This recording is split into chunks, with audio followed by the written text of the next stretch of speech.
Travis, I want to start with this past Sunday's big show. It was the biggest night in film, the biggest night in Hollywood. It's a party, a huge party, such a big party it brought on an earthquake during the after party. It was a lot of insanity and I don't know if it was an actual earthquake or if it was just people losing their shit because Elton John jumped on stage to perform Pink Pony Club with Chapel Rowan. There's a lot going on. Oh my God. That's just the after show. We're gonna stick to the main show though, and I want to get your overall thoughts on the big show. We have, of course, folks, if you're watching on the 323 network, and if you're not, get online and look at our beautiful faces. Not just our beautiful faces, you can see our ticker on the bottom screen. The ticker giving you I all love the it. awards and everything.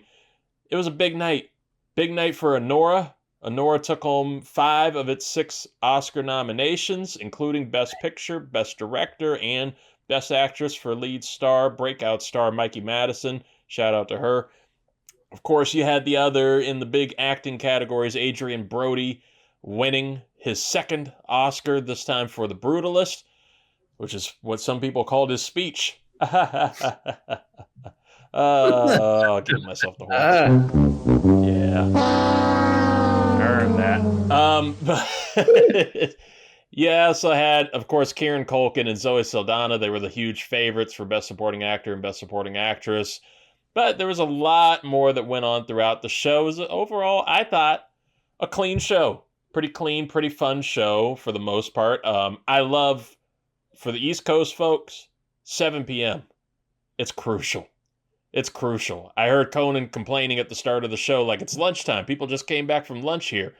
You know what, West Coasters, you get everything else. You're not getting this one.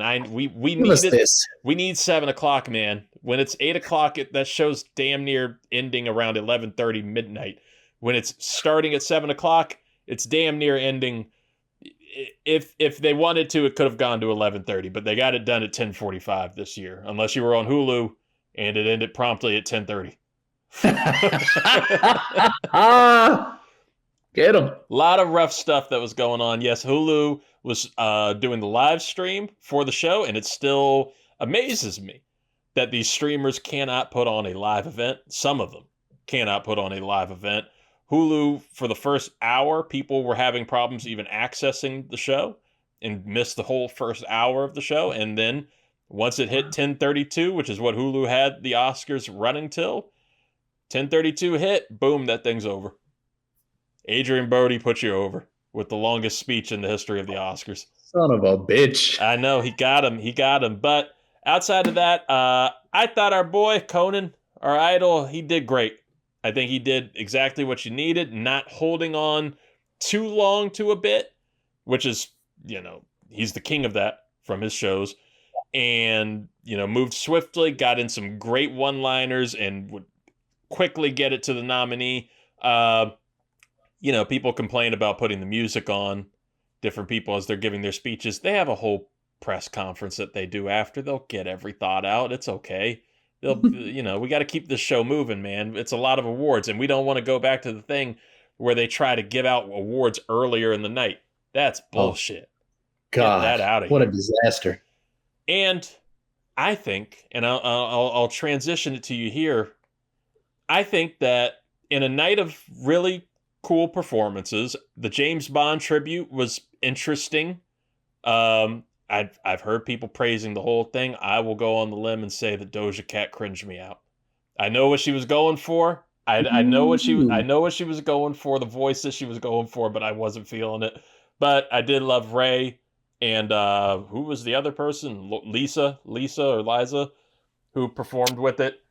Yeah, didn't know her. And our substance girl, Margaret Qualley, opening the whole performance with that dance. That was very cool.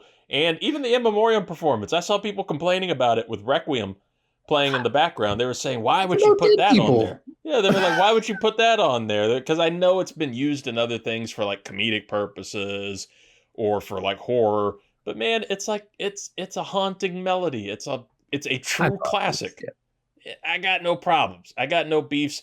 And then Queen Latifah performing from, a song from The Wiz in honor of Quincy Jones was I would say good, almost forgettable. It would have been forgettable if it wasn't for Coleman Domingo putting on a great supporting performance, being front Yes. and center, like the Taylor Swift of the Oscars. You have to have Coleman Domingo there every year now. Whether he's Absolutely. nominated or not, have him right there in the front row. He gets everybody dancing. But performance of the night, Travis, I'm not gonna lie, man. That opening performance by Ariana Grande and Cynthia Erivo performing songs from both The Wizard of Oz, The Wiz, and of course Defying Gravity, and just nailing every part of that performance. I'll let you debate it if you need to. I think it's the greatest award show performance of all time. I'll put Whoa. I'll put it up there. I'll put it up there. I'll put it up there with Ricky Martin's debut in the Grammys years back. I'll put it up there with Swagger Like Us from the Grammys. Yeah. That was one of the most incredible performances I have ever seen. Ariana shocked the hell out of me how good she performed Somewhere Over the Rainbow. I know she's a beautiful singer, but man, that was incredible. I was locked in. And Cynthia, you know the note's coming. We know the note's coming. Ariana clears out of the way. She goes off to the side. We know that target aisle note is about to hit.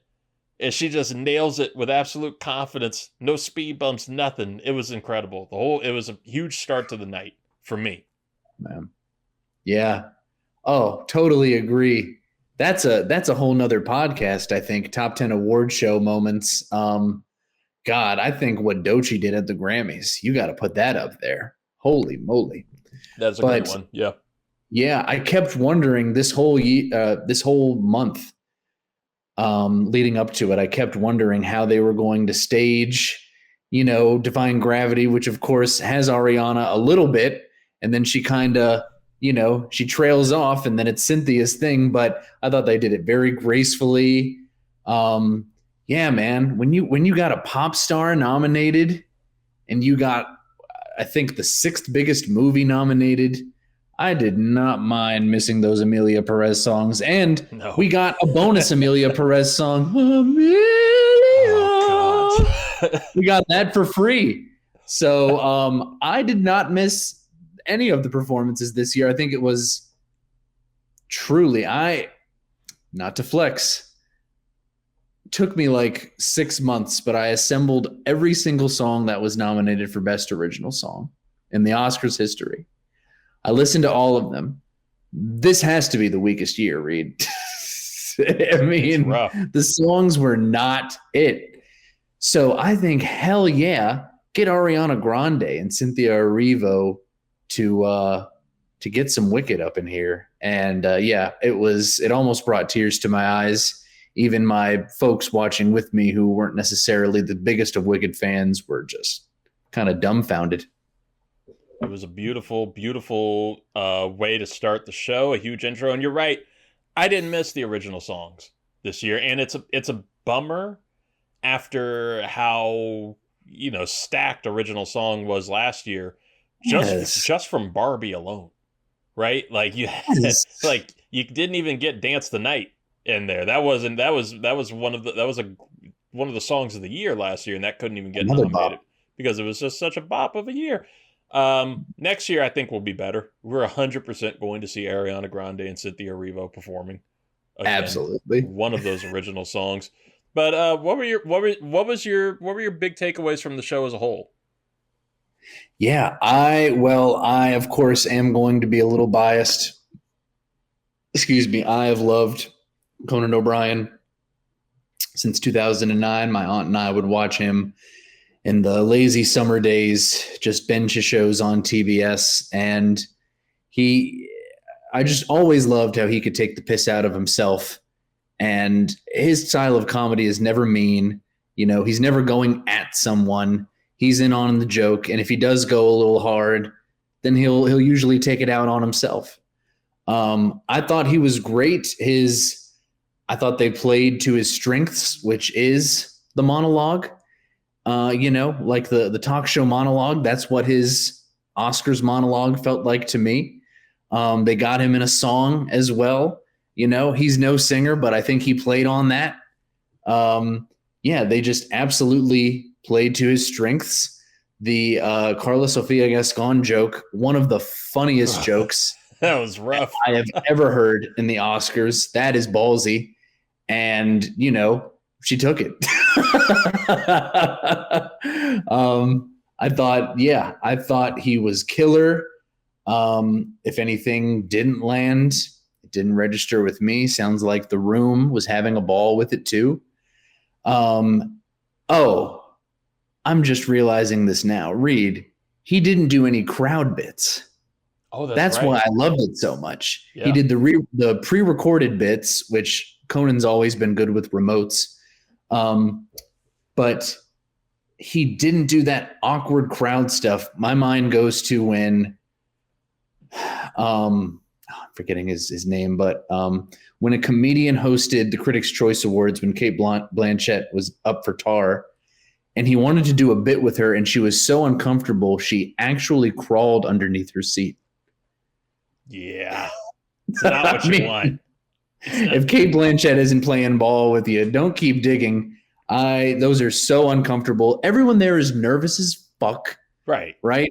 Everyone there wants to win an Oscar. Everyone is having one of the biggest moments of their life. They don't want to play your little games. No. And I thought Conan did a great job with that. I loved the Dune worm bit on the piano. Bringing it back for the harp was fantastic. I mean, he's so good with the callbacks. I see we've got one of the best bits up here on the screen. I just thought he killed it.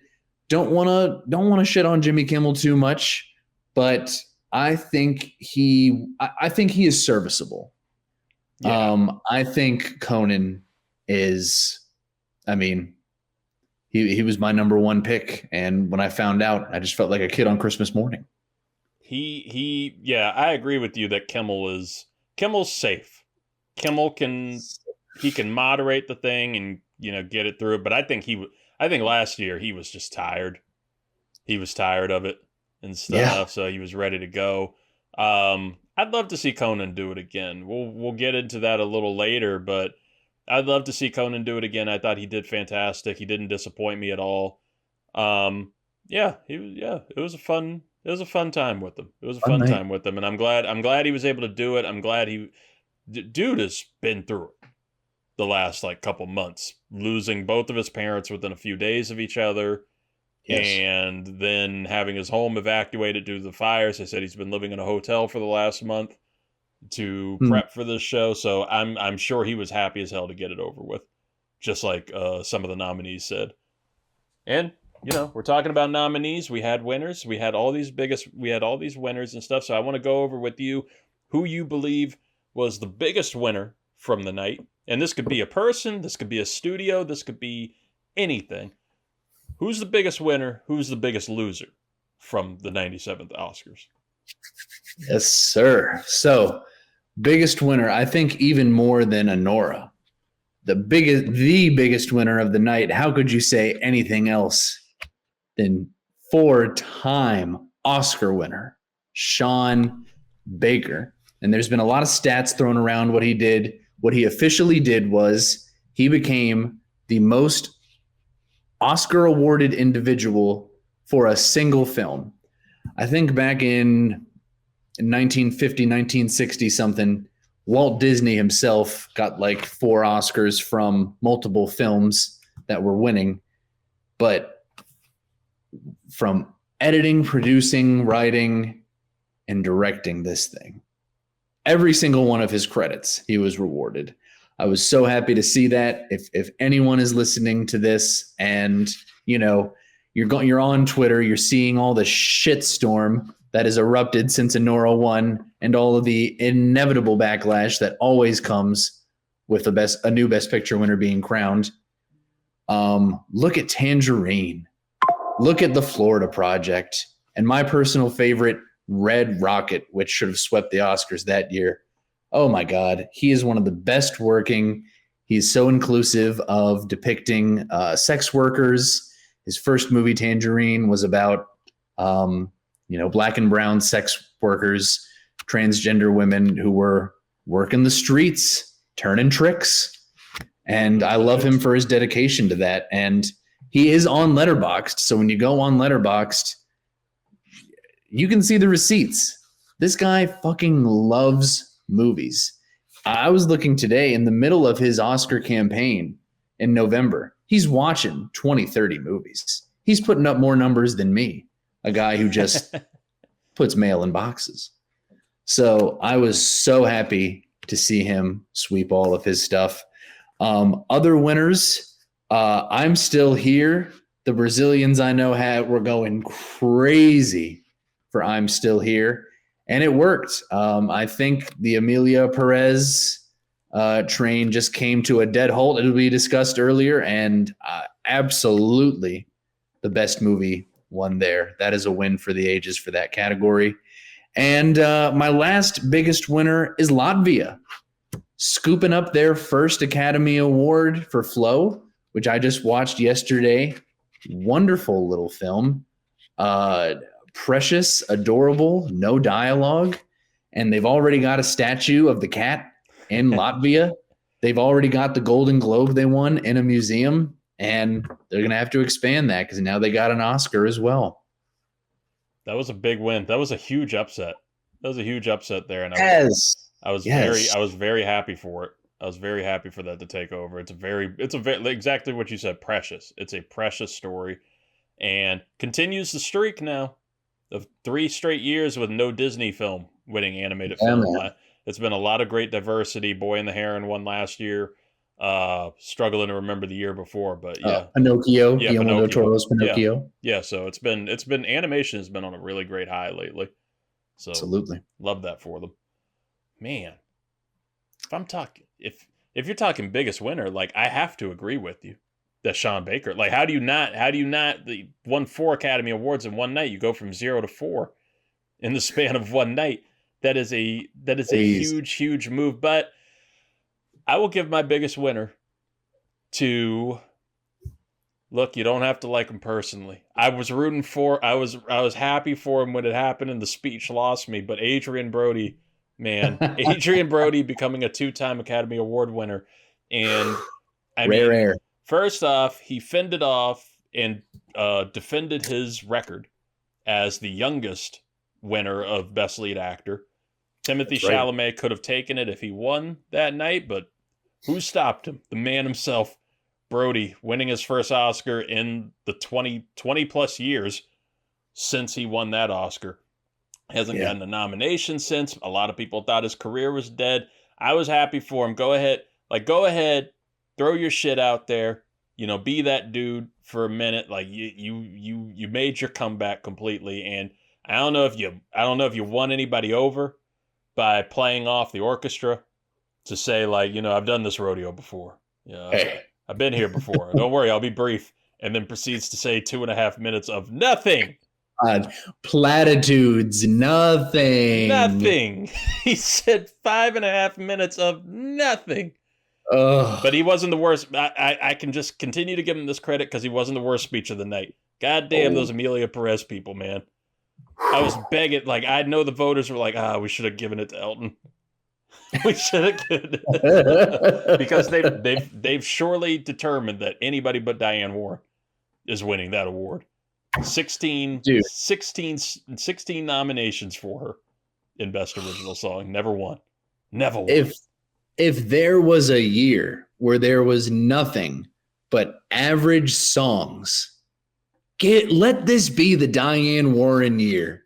Let it be her year. Give her this one. They could have a year where there's 5 nominations from Diane Warren in there, and they will just cancel the category. Oh, sorry, because shit, we forgot about it.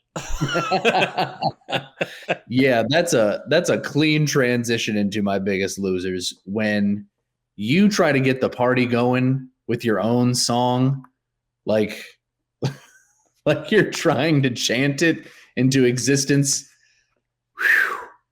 And the only good that came out of that was Jacques Audiard, who famously said that Spanish, something along the lines of Spanish is the language of the poor, Spanish is the language of struggle. Yeah.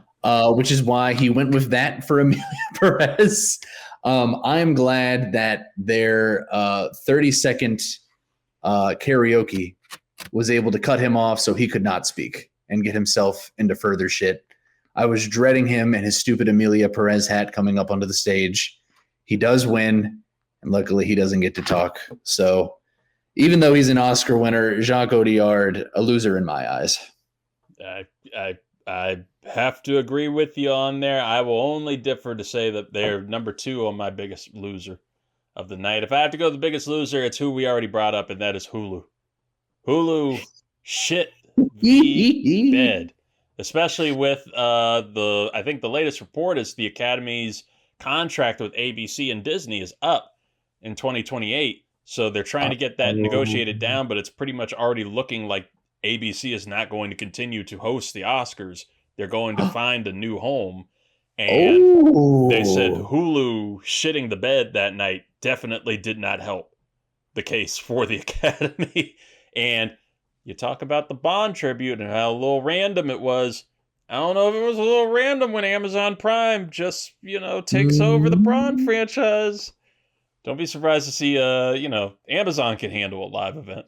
But my God, Hulu, come on, man. We're talking about it. It only helped the case of the Oscars, right? They kept preaching. I think the big theme of the night was save the theaters.